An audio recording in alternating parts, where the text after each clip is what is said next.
Neurogenic claudication. Lots been said this morning. The question was asked, did that guy in our case study have neurogenic claudication, or could he be vascular? And the answer is no, he can't be vascular, and I'll tell you why. This is a patient whose pain is worse with activity in extension. Walking is an activity in extension. Their leg pain, and it's leg dominant, remember, not back, leg dominant, brought on by activity and extension, which for most people, these are older patients, is walking. They are the patients that say, I can't walk 100 yards, but I can ride my exercise bike for 2 hours. Why? Because they're flexed. They are the classic supermarket shopping cart story. You want to look really smart with these people, you hear this history, you say, you'd rather shop in the supermarket than walk in the mall, wouldn't you? And they go, yeah, how'd you know? Well, I know because everybody with neurogenic claudication likes to flex, and the cart makes you flex in the supermarket. Not many people walk the malls pushing a shopping cart until the supermarket comes and takes it away from you. They are better, as Daryl said, physical exam is often normal because they're better with rest and flexion. The vascular claudicant has no relationship to posture. None. The vascular claudicant, when they stand still, don't hurt. The neurogenic claudicant, when they stand still, can get into trouble. So the moment I'm in an extended posture, even if I'm not doing much walking, if I'm a neurogenic claudicant, I start having trouble.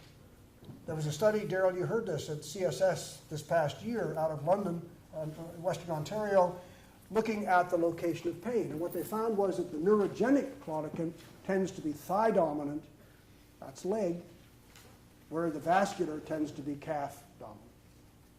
So there are similarities, there are differences, but posture is critical. If the history says I can make my pain go away with posture, I am not a vascular claudicant. And then lastly, it's intermittent.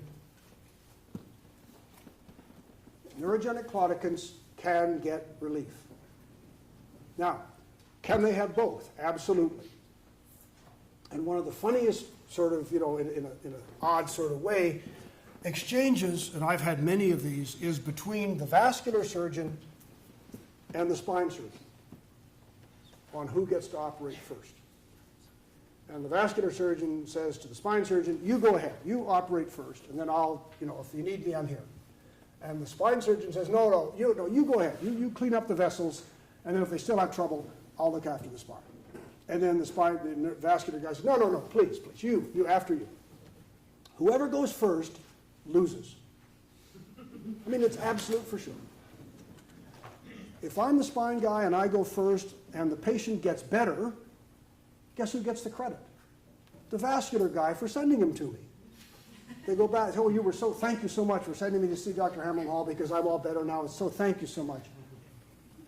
If I operate first and it doesn't get better, I lose again because they go back to the vascular guy and say, damn, he never does it right, let me fix you, and then he go ahead. So in the end, nobody goes first, after you. They can both coexist, but the histories are different. And when in your office you're listening to these people, hear the neurogenic claudicant history. If you do the vascular checks, you may want to send them if you're suspicious of bad circulation, cold feet, and the rest. But if you're telling me my leg pain in my thighs, which aches like crazy when I've been walking for 5 minutes, and when I sit down my pain disappears, that is not a vascular history. Not. Physical examination, 2 elements. One, never an irritative test, because this isn't sciatica. If you have positive straight leg raise, you do not have pattern 4, a neurogenic claudicant. Can you have both? Absolutely. Earlier in my life, I operated on a sciatic patient, acute sciatica, no big deal. Do the decompression back in the days before we used tubes. The incision was 7 feet long, and you know how it was. Had to walk up and down the incision. It was so far. Decompressed it. He comes back to me post-op, and he says, ever since you fixed my sciatica, I've been able to walk. much further than I used to. And he, of course, was a neurogenic claudicant that I didn't even know about, that I decompressed for his root lesion and in the process cured his stenosis. So yes, you can have them both. But in the back, you can't. The back is one or the other. Pattern 1, pattern 2. In the leg, it can be both. It isn't always. And the other thing about the 4s is you can sometimes kill the nerve root. They're normal at rest, but if they've had it for a long time and it's been quite severe, you can knock out an L5 or an S1 and get trouble. Now there's a, yeah. Can you have like a pattern 4 and a pattern 1? Yes, absolutely. You can have back and leg coexisting, in which case, which would take precedence? 4.